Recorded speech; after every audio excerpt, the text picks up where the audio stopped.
ಎಲ್ಲೋ ಒಂದು ಕಡೆ ಮತದಾರರನ್ನ ಓಲೈಕೆ ಮಾಡ್ಕೊಳ್ತಕ್ಕಂಥ ಕೆಲಸ ನಡೀತಾ ಇದೆ. ಈಗ ಮತಕ್ಕೋಸ್ಕರ ಇವರು ಜಾತಿಗಳ ಮಧ್ಯೆ ಘರ್ಷಣೆಯನ್ನ ತಂದಿಟ್ಟು ಈ ದೇಶದಲ್ಲಿ ಅಶಾಂತಿಯನ್ನು ಮೂಡಿಸಲಿಕ್ಕೆ ಹೊರಟಿದ್ದಾರೆ.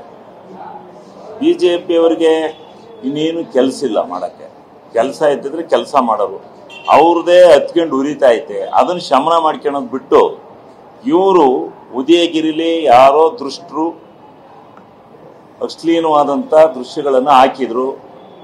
ಅದನ್ನು ನೋಡಿ ಜನ ಕೋಪಿತರಾಗಿ ನಡೆದಿರ್ತಕ್ಕಂಥ ಘಟನೆ ಅಂತಕ್ಕಂಥದ್ದು, ಅದು ಯಾರೇ ಆಗಿರಲಿ ಎಂಥವನೇ ಆಗಿರಲಿ ಅವರನ್ನ ಶಿಕ್ಷಿಸಿ ಅವರಿಗೆ ಕಾನೂನು ಪ್ರಕಾರ ಶಿಕ್ಷೆ ಕೊಡ್ತಕ್ಕಂಥ ಕೆಲಸನ ಸರ್ಕಾರ ಮಾಡ್ತಾ ಇದೆ, ಮುಂದೆ ಮಾಡುತ್ತೆ.